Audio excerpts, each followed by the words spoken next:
우리가 세상을 살면서 내 것이지만 나보다 남이 더 많이 쓰는 것이 있습니다. 그게 뭘까요? 이름입니다. 그렇지 않습니까? 우리가 우리 이름을 내 입에 올리는 것은 자기소개할 때나 자기 이름을 말하지, 그 외에는 내 이름을 내가 사용하는 경우가 별로 없죠. 스스로를 칭할 때는 나 혹은 저 같은 1인칭 대명사를 대신 사용하지, 자기 이름을 스스로 말하는 것은 말 배운 지 얼마 되지 않는 어린아이나 이제 하는 것입니다. 우리가 내 입으로 잘 사용하지 않기 때문에 간과하기 쉽지만, 사실 이름이란 것, 내가 무엇이라 불려지는가는 그 사람에게 있어서 굉장히 큰 영향력을 가지고 있습니다. 자기 정체성을 형성하는 데 있어서 아주 중요한 것이 바로 이름과 그 이름 뜻입니다. 그래서 아이를 낳고 나서 이름을 지을 때 될 수 있으면 신중하게 짓는 것이 좋죠. 뜻도 중요하지만 전체적인 어감도 고려해야 합니다.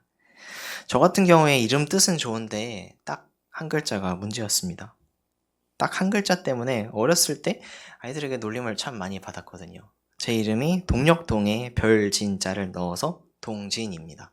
동쪽의 별이라는 뜻인데 아주 좋은 뜻이죠. 근데 아이들은 아시다시피 별것 아닌 거에 꽂히잖아요. 유치원이나 학교에서 뭐로 놀리느냐? 한 글자 가지고 똥이다 라고 놀리는 거죠. 똥진이라고? 그리고 막 닭똥집이라고 막 놀리는 거예요. 이게 저에게 굉장히 큰 스트레스였습니다. 어릴 때 이렇게 놀림받았던 기억 때문에 커서도 제 이름에 대해서 좀 부끄러움을 가졌습니다. 왜 교회에서 찬양하면서 축복송을 부를 때면 자기 이름을 넣어서 부르라고 시킬 때가 있지 않습니까? 그때마다 다른 사람들은 자기 이름을 잘만 넣어서 부르는데, 또 저는 제 이름을 넣어서 부르는 것이 굉장히 어렵고 부끄럽더라고요. 지금은 많이 괜찮아졌지만 말이죠. 아무튼 이름이라는 것은 나는 누구인가 라는 자기 인식, 자기 정체성과 아주 깊은 관련을 지니고 있다 말할 수 있습니다. 그런 의미에서 본다면 오늘 본문에 나오는 야곱은 자기 스스로에 대해서 어떤 생각을 가지면서 살았을까요? 야곱이라는 이름은 발꿈치를 잡다라는 뜻의 아카브라는 말에서 따온 이름입니다. 왜 이런 이름을 지었는가? 그 이유를 살펴보면 굉장히 단순합니다. 야곱의 출생과 관련이 있습니다. 창세기 25장 26절 말씀에 후에 나오는 손으로 에서의 발꿈치를 잡았으므로 그 이름을 야곱이라 하였으며 라고 말하고 있습니다. 그러니까 야곱이 태어나면서 먼저 나오는 형 에서의 발을 붙잡고 뱃속에서 나온 것이죠. 그 모습을 보면서 아이의 이름으로 삼은 것입니다. 참고로 형인 에서의 이름은 털이 많다는 뜻입니다. 에서가 아기 때부터 몸에 털이 많았기 때문입니다. 굉장히 단순하죠. 이삭이 딱히 깊은 뜻을 가지고 이름을 지은 것 같지는 않습니다. 그런데 공교롭게도 이 아카브라는 단어는 발 뒤꿈치를 잡다라는 뜻 외에도 뒤에 있다, 밀어젖히다, 그래서 속여 넘기다 라는 뜻을 가지고 있습니다. 아기 이름을 지었는데 짓고 보니 이름 뜻이 속여 넘기다, 사기꾼이 된 것입니다. 의도적으로 이런 이름을 지은 것은 아니겠지만 아이러니한 사실은 야곱의 인생이 이런 이름에 어울리게 그야말로 속여서 빼앗는 인생이 되었다는 것입니다. 형 에서는 사냥을 잘함으로 고기를 좋아하는 아버지의 사랑을 독차지했습니다. 내향적인 야곱은 집안에 거주하면서 어머니의 사랑을 받았습니다. 요즘 유행하는 말로 하자면 형 에서는 인싸고 야곱은 아싸라는 거죠. 형은 주류층이고 야곱은 비주류층이다 라는 거죠. 밖을 돌아다니면서 사냥하며 활발하게 생활하니까 에서는 잘 나가는 사람이었습니다. 그러니까 이삭은 에서에게 더 많은 기대를 하고 그를 더 사랑했던 것입니다. 뛰어난 형이 있으니 야곱은 항상 그런 형과 비교를 당하며 살았을 것입니다. 근데 그렇게 비교를 당하면서 그런 내성적인 사람이라고 해도, 그런 특징이 있죠? 그런 사람이라고 해도 마음에 욕망이 없는 것이 아니고 야망이 없는 것이 아닙니다. 야곱도 내성적이었을지언정 그 안에 야망이 없는 사람이 아니었습니다. 형 에서가 누리고 있는 것들, 장자로서 받게 될 그 모든 축복들을 자기도 소유하고 싶어 했습니다. 야곱은 형의 것을 빼앗고 싶은 그 욕망의 불꽃을 마음속에서 조용히 불태우면서 살았던 것이죠. 그런 야곱의 욕망이 잘 드러난 사건이 에서에게 팥죽 한 그릇으로 장자의 권한을 팔라고 요구한 사건입니다. 장자인 형 에서와 그 뒷전일 수밖에 없는 자신의 관계를 역전시키고 싶은 욕망으로 허기에 지친 에서에게 장자의 권한을 내게 넘기면 팥죽 한 그릇을 주겠다라고 제안한 것입니다. 에서는 이것을 야곱의 장난으로 생각하면서 장자의 권한을 팥죽 한 그릇이라는 헐값에 팔아 넘깁니다. 당연히 이 사건에 어떤 법적인 효력 같은 것은 없습니다. 만약 정말로 이 사건이 법적으로 유효하다면 훗날 이삭이 에서에게 장자의 몫을 물려주려고 할 때, 축복을 주려고 할 때 야곱이 이삭에게 이 팥죽 사건을 언급하면서 그것은 나의 것이라고 소유권을 주장했을 것입니다. 그러나 그러지 않았죠. 이 사건은 장자의 권한에 대해서 가볍게 여긴 에서와 야곱의 그 욕망을 드러내주는 사건이고, 앞으로 야곱이 에서의 축복을 가로챌 것에 대한 예고가 되는 것입니다. 이 팥죽 사건에서 예고되었던 것처럼 야곱은 아버지 이삭이 늙어서 죽기 전에 에서에게 축복을 내리고자 할 때 자신이 에서인 것처럼 아버지를 속여서 장자의 축복을 가로챕니다. 아버지를 속이고 또 형을 속임으로써 야곱은 자신이 원하는 것을 손에 넣습니다. 그 때문에 에서가 분노에 가득 차서 야곱을 죽이겠다고 하자 어머니 리브가는 야곱을 오빠 라반에게로 피신시키기로 합니다. 야곱은 에서를 피해서 하란으로 가는 도중 하나님을 처음으로 만나게 됩니다. 꿈속에서 하나님을 만나는 신비한 체험을 하게 된 것이죠. 하늘에 닿는 사닥다리에서 천사들이 오르락 내리락 하며 그 사닥다리 끝에는 하나님이 계신 것을 보게 됩니다. 또한 조상이 하나님께서 자기에게 주시는 그 축복의 약속을 받게 되죠. 이 일로 인해서 야곱은 과연 하나님이 계시구나 라는 사실을 깨닫게 됩니다. 하나님을 향한 두려움 가운데서 야곱은 그 장소에 돌을 세우고 베델이다, 하나님의 집이다 라고 이름을 짓습니다. 야곱은 참으로 엄청난 체험을 했습니다. 하나님을 만나는 놀라운 경험을 한 것입니다. 우리도 종종 이러한 놀라운 하나님의 임재를 꿈꾸고는 합니다. 하나님께서 내 인생 속에 짠하고 나타나서 부정할 수 없는 놀라운 일로 내게 그 영광스러운 모습을 나타내 보내주시면 좋을 텐데 라고 생각합니다. 그러면 내 신앙에 큰 도약을 할 것 같고 내 인생이 변화될 것만 같습니다. 하나님을 놀랍게 만난 수많은 사람들의 간증을 들으면서 내게도 그런 일이 있으면 좋겠다. 영광스러운 빛과 놀라운 환상 가운데 하나님께 압도되어지는 그런 일들이 내게도 있으면 좋겠다라고 생각하는 것입니다. 그런데 우리가 눈여겨볼 것이 있습니다. 하나님을 만나고 놀라운 일을 체험하는 것, 경험하는 것이 중요하지만 그것이 우리를 변화시키는 본질적인 요인이 아니라는 것입니다. 정확히 말하자면 하나님을 경험하는 것으로 우리가 자동적으로, 기계적으로 변화되는 것이 아니라는 것이죠. 베델에서 하나님을 만난 야곱을 통해 우리는 그 사실을 보게 됩니다. 야곱은 하나님을 경험했지만 또 하나님께 압도되고 두려운 마음을 품었지만 그 사실이 야곱이란 사람을 본질적으로 변화하도록 하지는 않았습니다. 창세기 28장 20절에서 22절 말씀에 야곱이 서원하여 이르되 하나님이 나와 함께 계셔서 내가 가는 이 길에서 나를 지키시고 먹을 떡과 입을 옷을 주시어 내가 평안히 아버지 집으로 돌아가게 하시오면 여호와께서 나의 하나님이 되실 것이요 내가 기둥으로 세운 이 돌이 하나님의 집이 될 것이요 하나님께서 내게 주신 모든 것에서 10분의 1을 내가 반드시 하나님께 드리겠나이다 하였더라. 야곱은 그 조상의 하나님이 정말로 계시고 나에게 말씀하시는 분임을 알았습니다. 그러나 그 하나님이 야곱 자신의 하나님이 되지는 못하였습니다. 야곱이 베델에서 한 서원은 조건을 걸고 있습니다. 하나님께서 나를 보호하시고 지키시고 나를 다시 하나님의 아버지의 집으로 평안하게 돌아오게 한다면 그러면 그때야 당신은 나의 하나님이 될 것입니다 라고 말하는 것입니다. 즉 아직 당신은 나의 하나님이 아니시다 라고 말하고 있는 것이죠. 지금 야곱은 하나님의 존재를 알았습니다. 그 영광도 보았습니다. 만약 누군가가 야곱에게 하나님을 아느냐고 묻는다면 이렇게 대답할 것입니다. 아무렴요. 제가 하나님을 알죠. 그분이 있다는 것을 믿죠. 왜냐하면 제가 그분을 보았기 때문입니다. 하늘에서 사닥다리가 내려오고 천사들이 그 위를 오르락내리락하고 그 끝에 계신 하나님을 제가 보았습니다. 그분께서 제게 약속까지도 하셨습니다.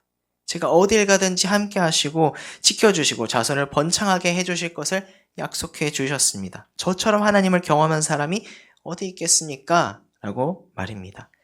근데 그런 야곱에게 그럼 당신은 그 하나님을 주로 모시고 있습니까? 라고 물어본다면 이렇게 대답한다는 거죠. 글쎄요. 제가 하나님을 배웠고 그분과 약속하긴 했지만 약속을 받긴 했지만 아직 그분을 나의 하나님으로 모시진 않았습니다. 하나님이 저에게 복 주시겠죠. 하지만 아직 제 인생의 주인은 저입니다. 저는 제가 살고 싶은 대로 살 것입니다. 라고 말입니다. 베델에서 하나님을 만난 후에 야곱의 삶이 그 이전의 삶과 크게 달라지지 않았다는 것이 그 증거가 됩니다. 바단 아람에서 펼쳐지는 야곱의 인생 스토리는 마치 자수성가한 어떤 회사의 회장님의 성공 스토리와 비슷합니다. 혈혈단신으로 하란에 도착한 야곱은 외삼촌 라반의 집에서 라헬을 보고 첫눈에 반해 결혼하기 위해서 외삼촌을 위한 무보수 일꾼을 자처합니다. 외삼촌의 사기에 넘어가기도 합니다. 하지만 결국 원하던 라헬을 얻게 됩니다. 거기에 더해서 라헬과 레아의 시녀들도 아내로 삼게 되어서 자식들이 점점 더 많아집니다. 그리고 결국엔 20년 동안 자기를 무보수로 부려먹던 외삼촌에게 크게 한 방 먹이고 크게 속이고 엄청난 부를 거머쥐게 됩니다.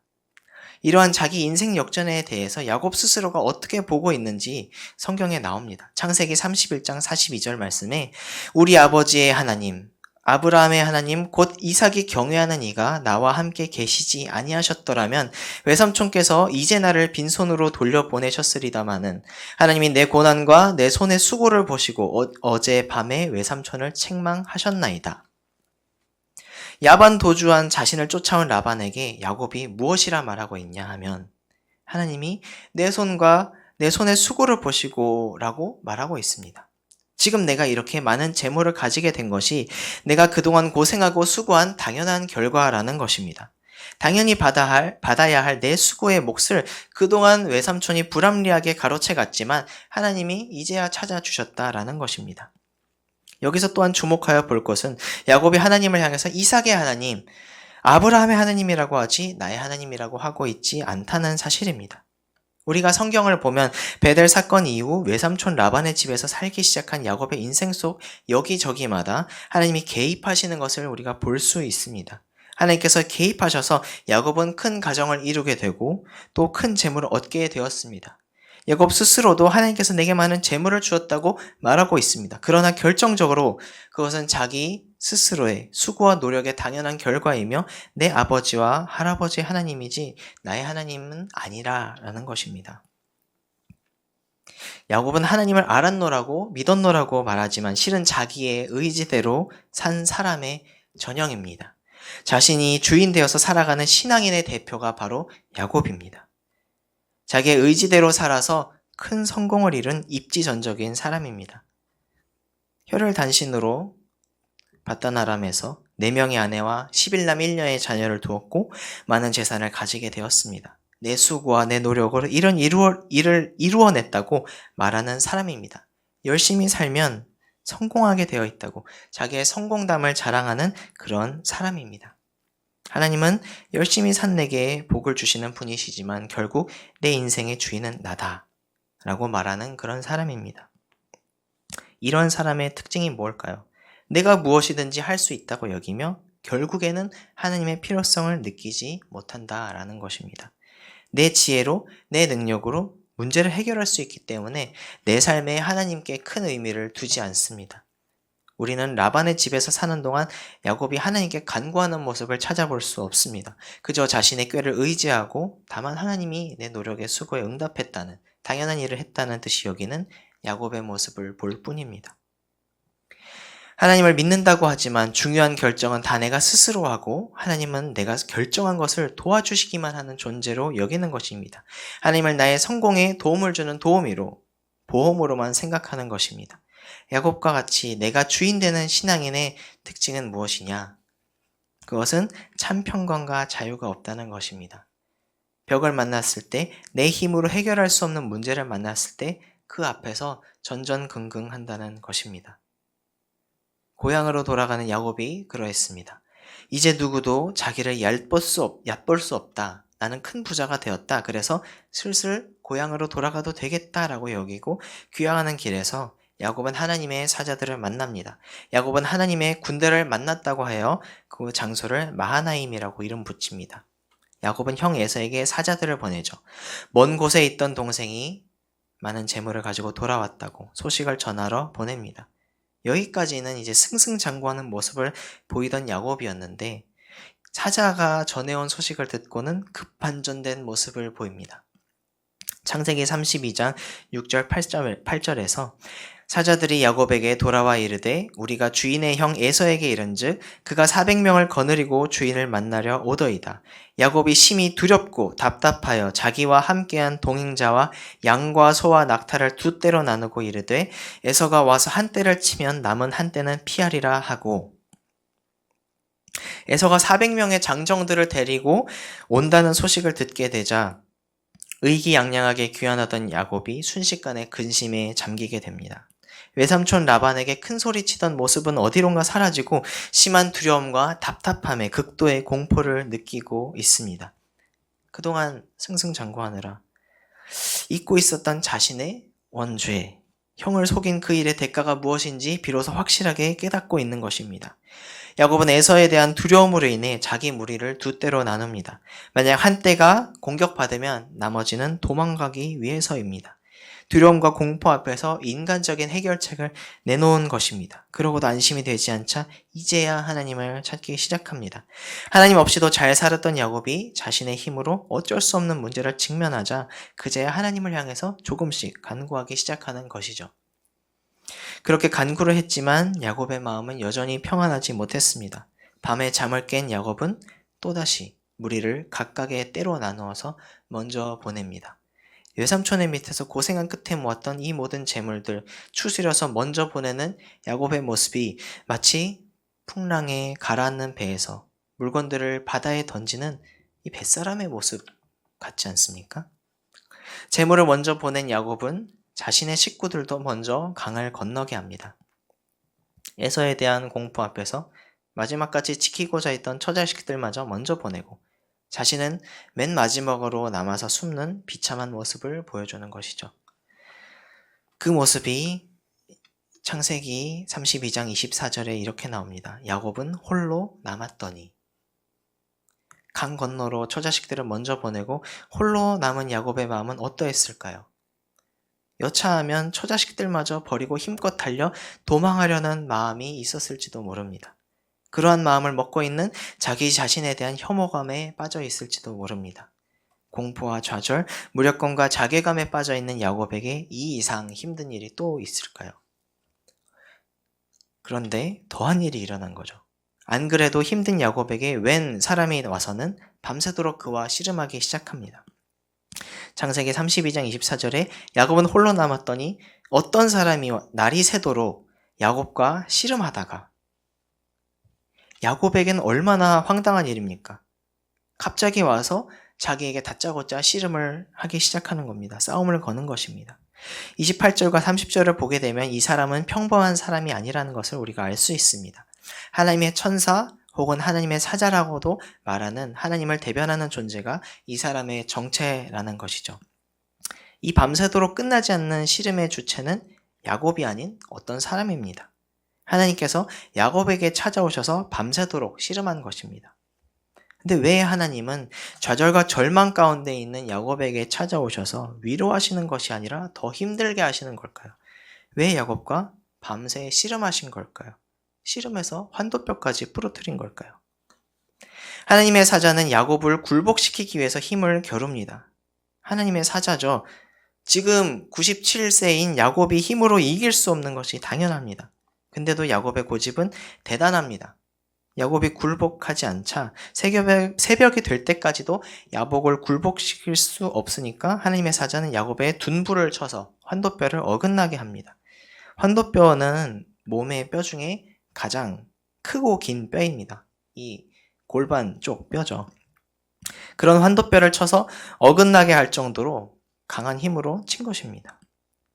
근데 평생을 속이며 또 속고 살아왔던 야곱은, 남은 것은 악바리밖에 없었던 야곱은 뼈가 어긋났어도 계속해서 나가떨어지지 않습니다.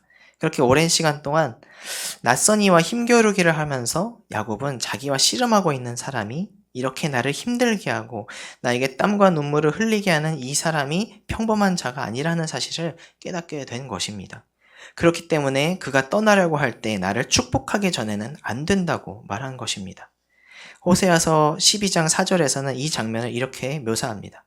천사와 겨루어 이기고 울며 그에게 간구하였으며 하나님은 베델에서 그를 만나셨고, 울며 간구하였다고 합니다.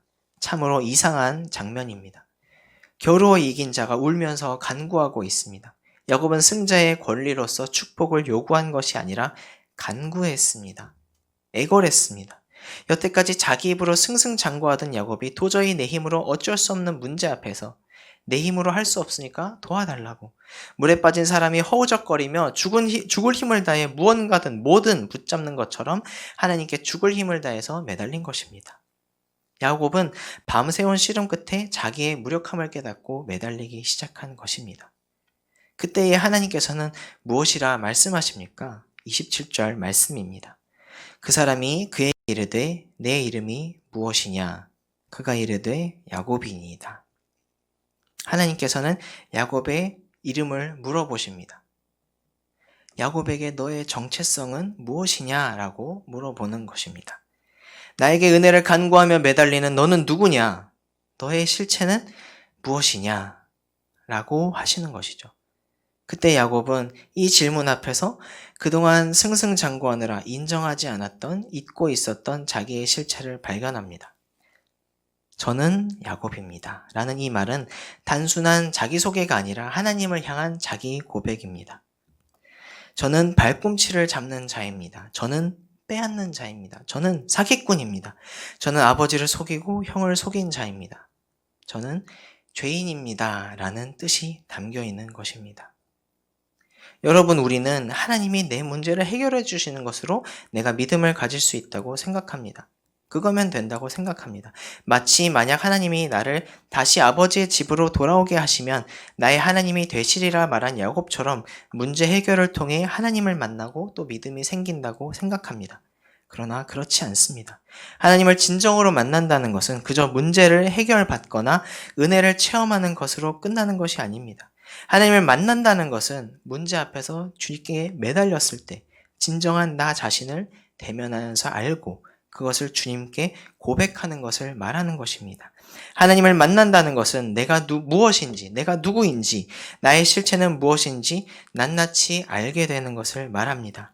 히브리서 4장 12절 13절 말씀에 하나님의 말씀은 살아있고 활력이 있어 좌우의 날선 어떤 검보다도 예리하여 혼과 영과 및 관절과 골수를 찔러 쪼개기까지 하며 또 마음의 생각과 뜻을 판단하나니 지으신 것이 하나도 그 앞에 나타나지 않음이 없고 우리의 결산을 받으실 이의 눈앞에 만물이 벌거벗은 것 같이 드러나느니라 라고 말하고 있습니다.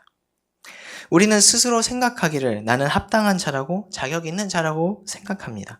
그러나 하나님 앞에서 낱낱이 드러나는 나의 실체는, 우리의 실체는 자격 없는 죄인의 모습입니다.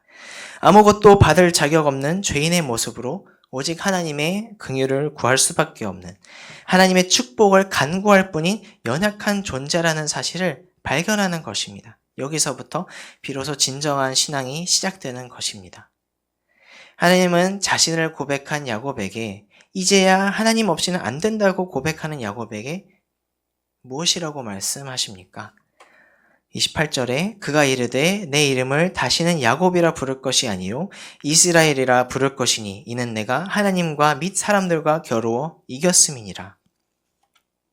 하나님께서는 야곱에게 새로운 이름을 주십니다. 사기꾼, 속이는 자라는 정체성을 가지고 살았던 야곱에게 이스라엘이라는 새 이름을 주십니다. 근데 이 이스라엘이라는 이름이 참으로 기묘합니다. 28절에 나오듯 이 이름은 하나님과 겨루다라는 뜻으로 해석할 수 있습니다. 일생 동안 사람들과 겨루며 자기의 것을 쟁취해 왔던 야곱, 하나님과 씨름하여서 새벽이 올 때까지 버티고 버텨서 이겼다고 인정받은 야곱의 이 모습이 떠오르는 이름입니다. 그런데 이스라엘이라는 단어는 또 다른 의미로도 해석할 수 있습니다. 성경에 엘이라는 글자가 붙은 이름이 많죠. 베델, 브니엘, 다니엘과 같이 히브리어 엘은 하나님을 뜻하는 말입니다. 근데 성경에서 많은 경우 하나님을 뜻하는 이 엘이 붙은 이 단어가 하나님을 주체로서 해석하는 걸로 여겨졌습니다. 베델은 하나님의 집, 브니엘은 하나님의 얼굴. 이와 같이 이스라엘 또한 하나님을 주체로 하여서 해석하면 다른 의미가 됩니다. 히브리어 성경의 헬라어 번역본인 70인경에서는 이 단어를 다스림과 관련된 단어로 해석합니다. 즉 이스라엘을 하나님이 다스리신다라는 뜻으로 해석할 수 있다는 것입니다. 성경에서 이스라엘이라는 말이 사용되는 그 용례를 보면 하나님과 싸워 이겼다라는 그 뜻으로 사용되기보다는 하나님의 백성 이스라엘로서 사용되는 것이 훨씬 많음을 보게 됩니다. 이렇게 본다면 하나님께서 야곱에게 하나님과 싸워 이겼다라는 의미로 승자에게 주는 것으로 이름을 주셨을 뿐만 아니라 이제 너는 내가 다스린다. 내가 너의 주인이다 라는 의미로 이중적인 의미로 이 이름을 주셨다고 생각할 수 있습니다. 자기가 주인 되어 살던 야곱이 나는 죄인이라고 내 힘으로는 어떻게 할 수 없이 오직 하나님의 긍휼을 구할 뿐이라고 고백할 때 내가 너의 주가 되었다고 말씀하시는 것입니다. 이렇게 야복강에서 하나님을 만난 그 순간부터 그제서야 야곱의 인생이 변화되기 시작한 것입니다. 만약 하나님께서 에서의 문제만을 해결해 주실 것이라면 하나님이 에서를 치시는 것으로 야곱을 평안케 하시면 될 일이었습니다. 그러나 야곱의 문제는 에서가 아니라 하나님을 나의 하나님으로 나의 주로 인정하지 않는다는 것이 야곱의 문제였습니다. 만약 하나님께서 당장 에서의 문제를 해결해 주셨다면 야곱은 하나님 앞에서 자신을 발견하지도 못했을 것이고 주님께 은혜를 간구하지도 않았을 것입니다. 지금까지 그래왔던 것처럼 자기가 주인 되어서 살아왔을 것입니다. 변화하지 않았을 것입니다. 그렇기 때문에 주님은 야복강에서 야곱과 씨름하셨던 것입니다. 야복강 사건은 야곱이 하나님과 밤새 씨름하여서 에서의 문제를 해결받은 것이 아니라 자신이 하나님이 필요한 존재임을 모르고 살아가는 이 불쌍한 야곱의 인생 속으로 하나님이 찾아오신 사건인 것이죠. 오늘 야복 강가에서 하나님과 씨름한 이 야곱의 모습을 통해서 우리 자신의 모습을 보기를 원합니다. 우리에게도 야곱과 같은 모습이 있지 않습니까? 하나님을 믿는다고 말하지만 정작 중요한 일에선 하나님을 배제한 채 내가 하고 싶은 대로 내가 원하는 대로 결정하면서 하나님이 나를 도와주시기만을 바라는 그런 모습이 우리에게도 있지 않은죠. 그러면서 한편으로 왜 나는 바뀌지 않는 것인가? 하나님을 믿으면 새로운 피조물이 된다고 거듭난다고 하는데 왜 나는 변하지 않는가 생각하는 그런 모습이 우리에게도 있지요. 교회를 오랫동안 다니긴 하지만 시간이 얼마가 흐르던 항상 내 신앙은 그냥 오르락내리락 하며 제자리 걸음만 할 뿐입니다. 문제가 생길 때마다 두려워하고 전전긍긍하고 하나님을 찾고 그러다 문제가 해결되면 그냥 다시 하나님과 멀어져가는 그런 흔한 종교인의 모습에 머무르게 되는 것이죠. 내게 일어나는 가족의 문제, 관계의 문제, 경제적 문제, 그러한 것이 우리에게 진정한 문제가 아니라 내 인생의 주인이 내가 되는 것이 오늘 우리가 가지고 있는 진정한 문제입니다. 우리는 이 문제 앞에서 씨름해야 합니다. 지금 당장 이 문제 해결받기 위해서 육신의 소욕을 위해서 하나님과 씨름하는 것이 아니라 하나님을 내 인생의 주인으로 삼지 않는 나 때문에 하나님과 씨름해야 합니다. 하나님은 그러기 위해서 우리에게 찾아오십니다. 어두운 밤에 야복 강가에 절망하며 서 있던 야곱과 씨름하러 오신 것처럼 우리 앞에 인생의 큰 고난으로 시련으로 위장하시고선 찾아오시는 것입니다. 고난을 통해서 하나님 앞에서 진정한 나 자신을 발견하고 하나님을 나의 주, 나의 하나님으로 삼고 살아갈 수 있도록 하기 위해서 우리를 하나님의 백성으로 삼으시기 위해서 이스라엘 만들기 위해서 우리 인생 가운데 찾아오시는 그런 하나님이신 것입니다. 야곱은 야복강에서 하나님을 만난 그 이후부터 비로소 변화하기 시작했습니다. 그의 남은 인생 동안 야곱은 하나님을 나의 주로, 나의 하나님으로 삼는 이스라엘로 변화하기 시작합니다. 남은 인생 동안 여전히 많은 문제들을 직면합니다. 지역 주민들과의 불화로 인해서 살던 곳을 떠나야 했고, 사랑하는 라헬이 죽는 슬픔을 경험하고, 아들들 간의 불화로 인해서 사랑하는 아들 요셉을 잃는 슬픔을 경험해야 했습니다. 그러나 이런 모든 일들, 근데 이러한 일들 지나고 나서도 야곱 자신의 말에 따르면 험난한 인생이었다. 이러한 인생을 지나오면서도 마지막에 자신의 인생을 돌아볼 때 그는 무엇이라 말하고 있습니까? 창세기 48장 15절에서부터 16절 말씀입니다. 그가 요셉을 위하여서 축복하면서 이르되 내 조부 아브라함과 아버지 이삭이 섬기던 하나님, 나의 출생으로부터 지금까지 나를 기르신 하나님, 나를 모든 환난에서 건지신 여호와의 사자께서 이 아이들에게 복을 주시오며 이들로 내 이름과 내 조상 아브라함과 이삭의 이름으로 칭하게 하시오며 이들을 세상에서 번식되게 하시기를 원하나이다. 무엇이라 고백하냐 하면 하나님께서 나를 출생부터 지금까지 기르셨고 나를 환난에서 건져주신 하나님이라고 고백하고 있습니다. 아브라함의 하나님, 이삭의 하나님이라고 부르는 것과 마찬가지로 야곱의 하나님, 나의 하나님이라고 고백하고 있습니다. 나의 주, 나의 하나님이라고 말하는 것입니다. 진정으로 하나님을 나의 주로, 나의 하나님으로 고백하고 믿는 사람이 된 것이죠. 이런 사람에게는 절망이 없습니다. 하나님을 주님으로 고백하는 사람에게 내 인생은 끝이라는 말이 있을 수 없습니다. 왜냐하면 내가 주인이 아니기 때문입니다. 내가 인생의 주인이라면 내 인생은 끝이고 마지막일 수 있지만 하나님이 내 인생의 주인인 이상은 절대로 끝이 아니기 때문입니다. 하나님께서는 끝까지 야곱을 포기하지 않으셨습니다. 그의 연약함에도 불구하고 97세가 되도록 변하지 않는 그의 연약함에도 불구하고 야복강에서 야곱과 만나시고 마침내 야곱의 하나님, 야곱의 주님이 되신 그분께서 오늘 우리를 만나기를 원하십니다. 오늘 우리가 그 하나님을 만나기를 원합니다. 우리의 연약함 가운데서 찾아오시는 그 하나님을 만나기를 원합니다. 내가 주인 되어서 내 앞에 당면한 문제 해결을 위해서 주님을 찾는 것이 아니라 주 앞에서 진정한 나를 찾고 하나님을 나의 주, 나의 하나님으로 모시는 저와 여러분 되시기를 주님의 이름으로 축원합니다. 기도하겠습니다. 이 시간 함께 기도하겠습니다. 하나님 아버지 우리가 내가 주인 되어서 그렇게 살아가는 그런 신앙인이 아니라 하나님을 나의 주, 나의 하나님으로 고백하는 그러한 진정한 주님의 백성, 주의 다스림을 받는 주의 백성 되기를 원합니다. 주님, 그러지 못하는 우리의 연약함을 아시는 주님께서 아버지 우리를 찾아와 주실 때 아버지 우리가 그 주님의 얼굴을 보게 하여 주시옵시고 아버지 주님 안에서 우리를 깨달아 알고 찾고 발견하고 주님을 나의 주 나의 하나님으로 고백하는 우리 모든 성도 될 수 있도록 주님 아버지 이끌어 주시옵소서. 아버지 그 하나님을 만나 변화되어지는 우리 모든 성도님들, 우리 모든 분당 오른교회 한 사람 한 사람들 될 수 있도록 인도하여 주시옵소서. 예수님의 이름으로 기도드렸습니다. 아멘. 주기도문으로 예배 마치겠습니다.